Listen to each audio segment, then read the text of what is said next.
Este domingo Rusia va a las urnas para elegir a un nuevo presidente para los próximos 6 años. El actual primer ministro y expresidente también, Vladimir Putin, tiene la ventaja, ¿cierto? Podría ganar según las últimas encuestas. Conversamos a esta hora con Eugenia Fediakova, cientista política y profesora de la Universidad de Santiago, para ir explicando y un poco contextualizando las elecciones en Rusia de este domingo. Eugenia, muchas gracias por estar acá en CNN Chile. Invitación. Quizá una primera pregunta sería, ¿por qué cree usted, desde su visión de experta, que debiese importar para un país como Chile las elecciones en Rusia? Muy bien, creo que Rusia ahora, después de un periodo relativamente largo de ausencia en el escenario internacional, ahora nuevamente sale digamos, a la arena política pretendiendo ser una superpotencia regional, por lo menos. Y claro que las autoridades actuales de Rusia pretenden ejercer una política exterior en el contexto multicultural, multipolaridad, no unilateral como era hace unos 5 o 6 años. Y dentro de este contexto de la multipolaridad, Rusia tiene bastante que decir, considerando que es una enorme potencia energética, proporcionando gigantescas cantidades de petróleo y gas a Europa, a China. Rusia tiene mucho que decir en cuanto a la energía nuclear, por ejemplo, que también podría tener importancia en el debate energético en Chile. Rusia tiene muchísimo que decir en sus relaciones tan importantes y tan sui generis con las potencias como Irán o Siria, y en segundo lugar como Corea del Norte.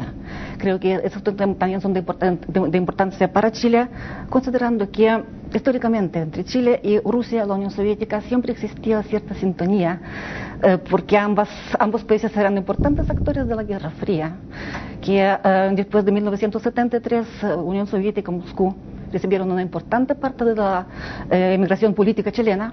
Y por cierto, creo que es muy poco conocido acá en Chile que las reformas neoliberales en Chile entre 1975 hasta 89 siguen siendo para varios economistas y políticos rusos punto de referencia en su debate sobre el modelo de desarrollo del país, sobre la naturaleza del régimen político que debería determinar las condiciones de desarrollo político y social.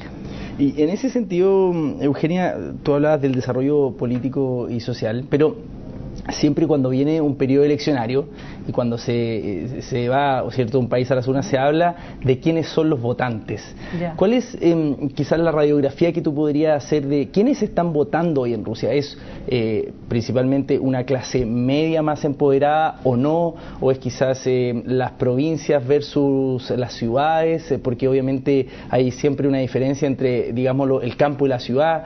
¿Cuál es para ti la Rusia que vota este domingo? Mire, desde mi punto de vista, la principal característica de estas elecciones que vienen este domingo, consiste en que yo preveo una participación mucho más amplia, mucho más activa por parte de la población, y también con gran presencia de los observadores independientes para vigilar por la limpieza y la honestidad de esas elecciones, considerando con cuestionamientos de los resultados de las elecciones al Parlamento en diciembre pasado. En segundo lugar, también hay ciertas diferencias en cuanto a la clase media que vota, pues se consideraba que hace unos 5 o 6 años esta clase media, que por sus estándares de vida se asemeja muchísimo con la clase media europea, se pensó que sus estándares de prosperidad, posibilidad de ganar dinero, posibilidad de educar a sus niños en el extranjero, se debían justamente al régimen de Putin. Pero hoy en día vemos en las protestas que se constituyen el contexto de las elecciones, esta clase media constituye una parte de los nuevos enojados que tienen amplio acceso a Internet, a los foros democráticos, y que están enojados no solamente por las cuestionables elecciones de la Duma del año pasado, sino que también por el abierto reconocimiento por parte de las máximas autoridades del país sobre la existencia del acuerdo mutuo entre ellos sobre el enroque que hemos visto en septiembre de 2011. Se nota un gran cansancio por la permanencia en el poder durante tan largo tiempo por parte del presidente del país, y actual primer ministro Vladimir Putin. Y por cierto, hay clase obrera, digamos el pueblo, como dice el mismo Putin, que sí no tuvo muchas ganancias durante el periodo en el último periodo, pero sí, efectivamente, aumentó bastante también sus estándares de vida y creo mucho que Putin determina esos nuevos estándares de vida, la estabilidad y predecibilidad de sus condiciones de vida. Y última, digamos, también diferencia que existe es, por cierto, una situación bastante ventajosa que tienen grandes ciudades, Moscú, San Petersburgo, Kaliningrado y la periferia del país, que tienen condiciones de vida, situación política, económica muy distinta, muy poco ventajosa en comparación con las capitales. Y en ese sentido, Eugenia, ¿usted cree que Vladimir Putin, según las encuestas, ganaría por un tema de que tiene un apoyo popular muy fuerte, o finalmente es porque quizás no hay una oposición que haya logrado canalizar de manera más importante o más potente esta clase de enojados que usted menciona? Ya. Las últimas encuestas dan a Putin, de Levana Center, por ejemplo, Opción, dan a Putin el apoyo entre 53 hasta 66% de votación. Y es muy notable, muy interesante desde mi punto de vista, que en la última campaña presidencial el debate se formó no alrededor del contenido de los programas, no alrededor del futuro modelo del país, de desarrollo, del régimen político, alrededor de cuestiones éticas. A la oposición, tanto sistémica como extrasistémica, no le importó mucho quién va a ganar. Debe ser cualquiera, comenzando por el mismo Vladimir Putin, pero lo más importante, cómo se van a ganar. Y la importancia de estas elecciones era vigilancia por su limpieza, como le he dicho, y la honestidad. Es el debate de procedimiento, de ritual de votación, pero no de los contenidos. Y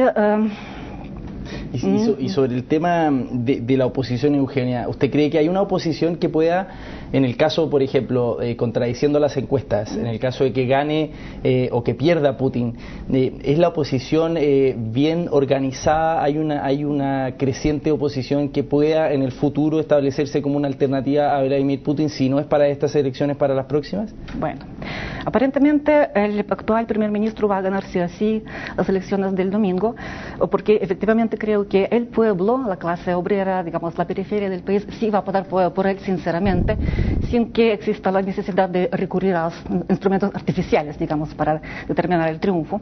Sin embargo, gran ventaja de Putin consiste en que la oposición existe, pero es tan dispersa, con poca disciplina, con poca capacidad de ponerse de acuerdo, de llegar a un consenso, de ceder.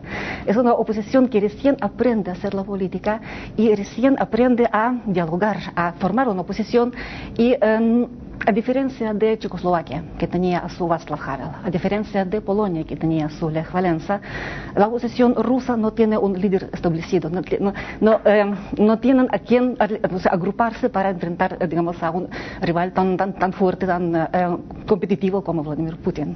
Y en ese sentido, Eugenia, y como última pregunta, ¿usted cree que se pueda proyectar, en caso de que gane, por ejemplo, a Vladimir Putin, una suerte como de, entre comillas, primavera rusa, tal como ocurrió en los países árabes, de que haya un movimiento social tan importante que haga que eventualmente los casi 15 o 16 años, o incluso 2 décadas que podría estar Vladimir Putin en el poder, no se concreten? ¿Cree que haya algo así, que se puede generar algo así? No me hubiese gustado comparar lo que ocurre en Rusia con las primaveras árabes por la cultura, mentalidad, digamos, historia política entre Oriente Medio y Rusia son muy distintas. Pero sí, yo creo que la oposición y la sociedad civil va a seguir aprendiendo a perder miedo frente a la autoridad, va a seguir perdiendo el silencio, exigiendo mayor participación y reconocimiento político por parte de las autoridades. Y también creo que el futuro presidente tampoco va a recurrir a la violencia, a la represalia, justamente porque no le conviene.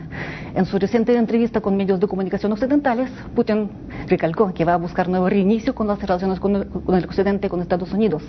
Si le recurre a las represalias contra multitud de 30.000 personas, eso va a dejar a Rusia como aislado, una paria internacional, y Rusia requiere modernización, tecnologías, buena, digamos, colaboración con el occidente y Norteamérica. Eugenia Fediakova, muchas gracias por este tiempo y por esta entrevista acá en CNN Chile. Muy bien, muchas gracias a ustedes. Y a ustedes, como siempre, los dejamos invitados a seguir informándose acá por las pantallas de CNN Chile.